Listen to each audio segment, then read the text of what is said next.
Hi, I'm Andrea Mackenzie, and welcome to the L.M. Montgomery Readathon.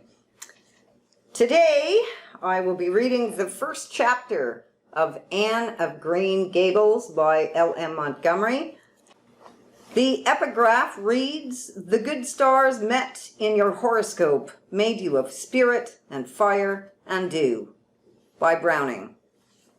The dedication is to the memory of my father and mother. Anne of Green Gables, Chapter 1. Mrs. Rachel Lynde is surprised.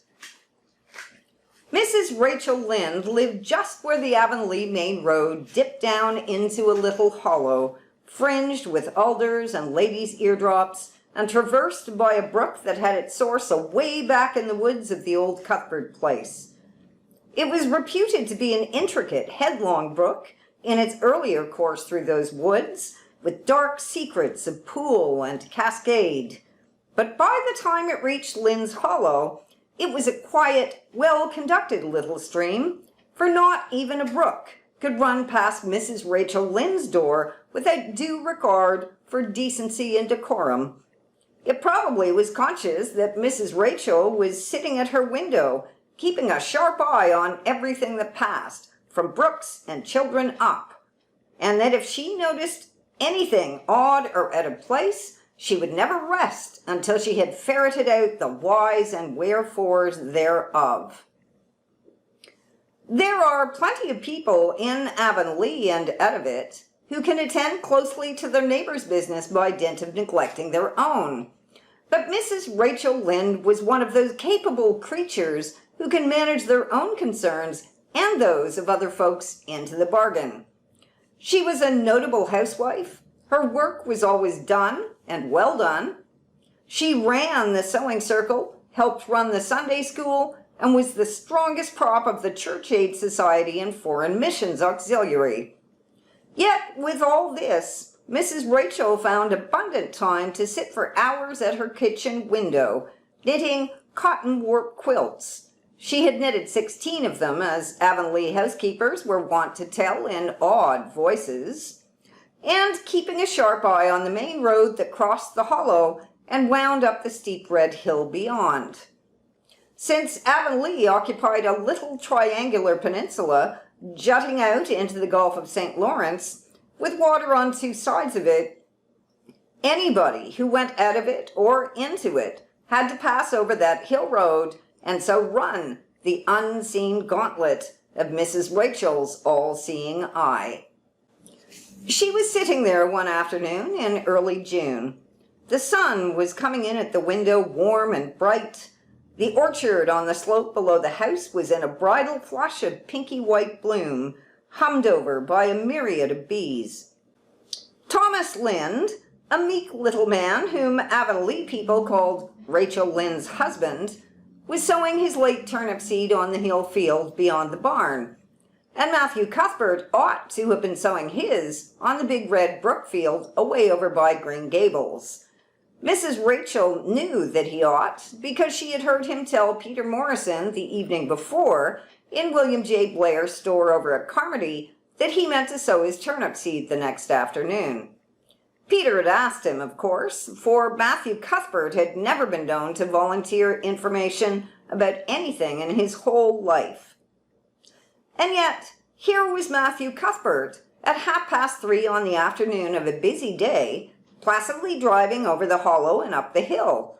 Moreover, he wore a white collar and his best suit of clothes, which was plain proof that he was going out of Avonlea, and he had the buggy and the sorrel mare, which betokened that he was going a considerable distance. Now, where was Matthew Cuthbert going, and why was he going there? Had it been any other man in Avonlea, Mrs. Rachel, deftly putting this and that together, might have given a pretty good guess as to both questions. But Matthew so rarely went from home that it must be something pressing and unusual which was taking him. He was the shyest man alive, and hated to have to go among strangers or to any place where he might have to talk. Matthew, dressed up with a white collar and driving in a buggy, was something that didn't happen often. Mrs. Rachel, ponder as she might, could make nothing of it, and her afternoon's enjoyment was spoiled. "I'll just step over to Green Gables after tea and find out from Marilla where he's gone and why," the worthy woman finally concluded. "He doesn't usually go to town this time of year, and he never visits. If he'd run out of turnip seed, he wouldn't dress up and take the buggy to go for more. He wasn't driving fast enough to be going for a doctor. Yet something must have happened since last night to start him off. I'm clean puzzled, that's what.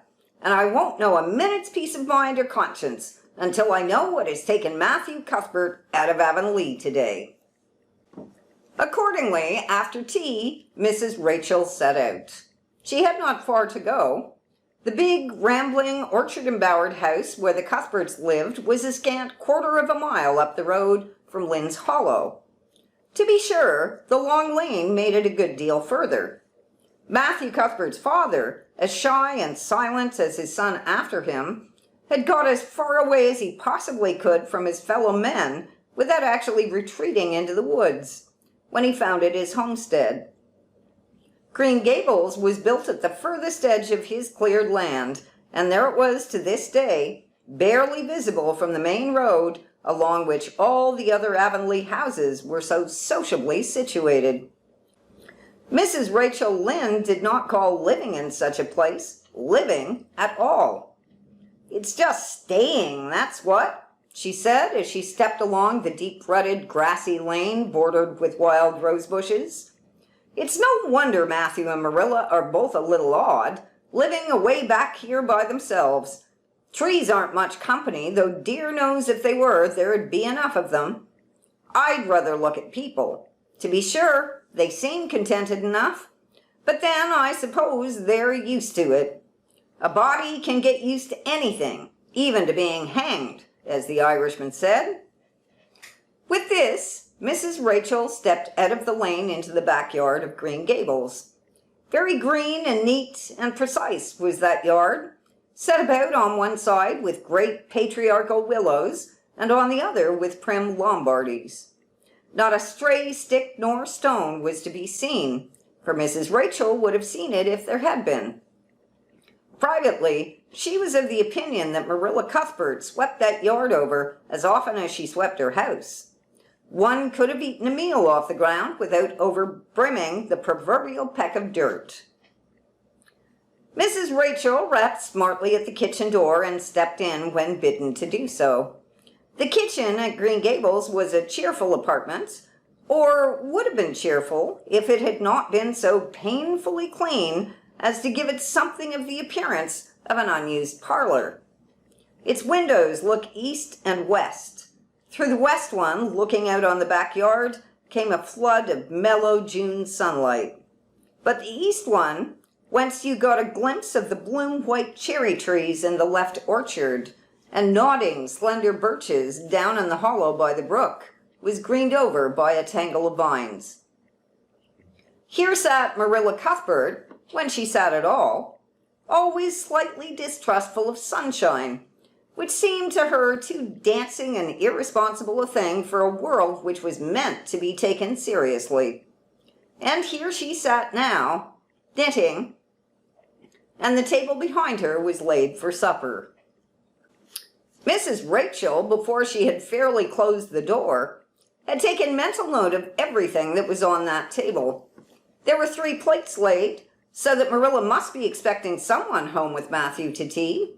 But the dishes were everyday dishes, and there was only crabapple preserves and one kind of cake, so that the expected company could not be any particular company. Yet what of Matthew's white collar and the sorrel mare? Mrs. Lynde was getting fairly dizzy with this unusual mystery about quiet, unmysterious Green Gables. "Good evening, Rachel," Marilla said briskly. "This is a real fine evening, isn't it?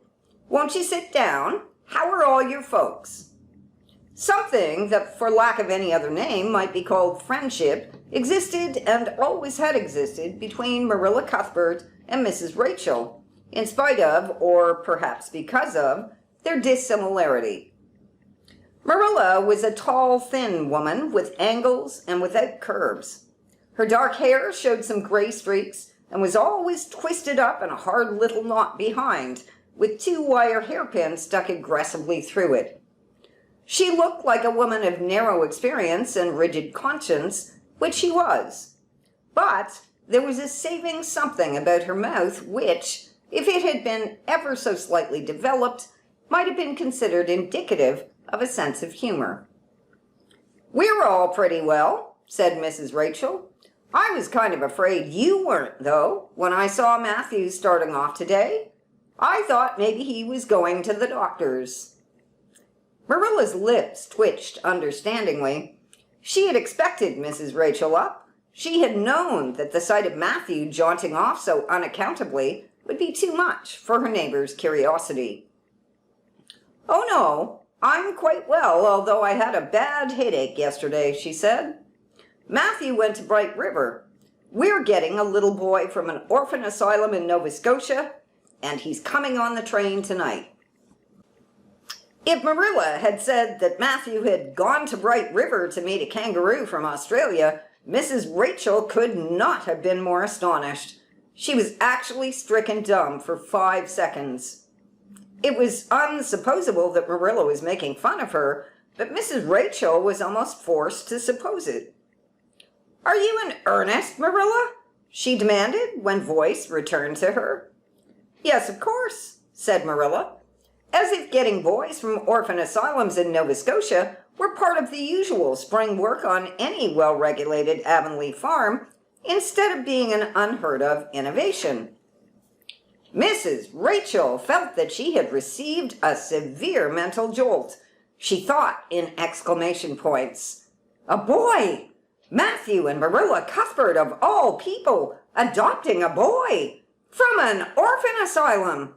Well, the world was certainly turning upside down. She would be surprised at nothing after this. Nothing! "What on earth put such a notion into your head?" she demanded disapprovingly. This had been done without her advice being asked and must perforce be disapproved. "Well, we've been thinking about it for some time. All winter, in fact," returned Marilla. "Mrs. Alexander Spencer was up here one day before Christmas, and she said she was going to get a little girl from the asylum over in Hopetown in the spring. Her cousin lives there, and Mrs. Spencer has visited her and knows all about it. So Matthew and I have talked it all over, off and on, ever since. We thought we'd get a boy. Matthew is getting up in years, you know. He's 60, and he isn't so spry as he once was.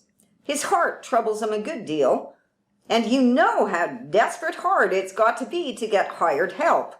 There's never anybody to be had but those stupid half-grown little French boys. And as soon as you do get one broke into your ways and taught something, he's up and off to the lobster canneries or the States. At first, Matthew suggested getting a Bernardo boy, but I said no, flat to that. They may be all right, I'm not saying they're not, but no London street Arabs for me, I said. Give me a native born at least. There'll be a risk, no matter who we get, but I'll feel easier in my mind and sleep sounder at nights if we get a born Canadian. So in the end, we decided to ask Mrs. Spencer to pick us out one when she went over to get her little girl.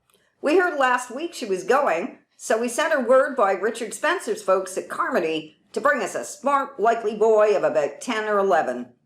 We decided that would be the best age, old enough to be of some use in doing chores right off, and young enough to be trained up proper. We mean to give him a good home and schooling. We had a telegram from Mrs. Alexander Spencer today. The mailman brought it from the station, saying they were coming on the 5:30 train tonight.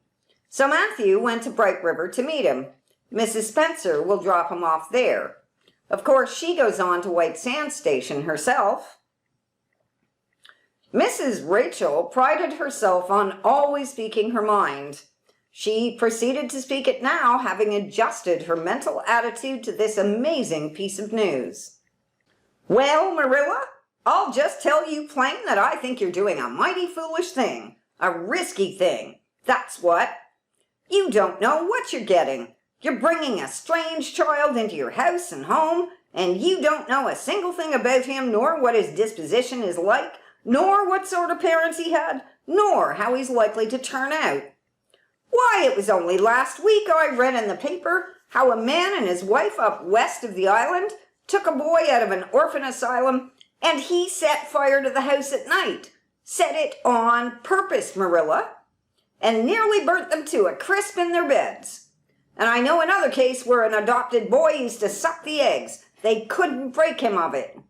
If you had asked my advice on the matter, which you didn't do, Marilla, I'd have said, for mercy's sake, not to think of such a thing. That's what. This job's comforting seemed neither to offend nor alarm Marilla. She knitted steadily on. I don't deny there's something in what you say, Rachel. I've had some qualms myself. But Matthew was terrible set on it. I could see that, so I gave in. It's so seldom Matthew sets his mind on anything that when he does, I always feel it's my duty to give in. And as for the risk, there's risks in pretty near everything a body does in this world. There's risks in people having children of their own if it comes to that. They don't always turn out well. And then Nova Scotia is right close to the island. It isn't as if we were getting him from England or the States. He can't be much different from ourselves. Well, I hope it will turn out all right, said Mrs. Rachel, in a tone that plainly indicated her painful doubts. Only don't say I didn't warn you if he burns Green Gables down or puts strychnine in the well. I heard of a case over in New Brunswick where an orphan asylum child did that, and the whole family died in fearful agonies. Only it was a girl in that instance. Well, we're not getting a girl, said Marilla, as if poisoning wells were a purely feminine accomplishment and not to be dreaded in the case of a boy. I'd never dream of taking a girl to bring up. I wonder at Mrs. Alexander Spencer for doing it. But there, she wouldn't shrink from adopting a whole orphan asylum if she took it into her head. Mrs. Rachel would have liked to stay until Matthew came home with his imported orphan. But reflecting that it would be a good 2 hours at least before his arrival, she concluded to go up the road to Robert Bell's and tell them the news. It would certainly make a sensation second to none, and Mrs. Rachel dearly loved to make a sensation. So she took herself away, somewhat to Marilla's relief, for the latter felt her doubts and fears reviving under the influence of Mrs. Rachel's pessimism. Well, of all things that ever were or will be, ejaculated Mrs. Rachel when she was safely out in the lane, it does really seem as if I must be dreaming. Well, I'm sorry for that poor young one, and no mistake. Matthew and Marilla don't know anything about children, and they'll expect him to be wiser and steadier than his own grandfather, if so be's he's ever had a grandfather, which is doubtful. It seems uncanny to think of a child at Green Gables somehow. There's never been one there, for Matthew and Marilla were grown up when the new house was built. If they ever were children, which is hard to believe when one looks at them. I wouldn't be in that orphan's shoes for anything. My, but I pity him, that's what. So said Mrs. Rachel to the wild rose bushes out of the fullness of her heart.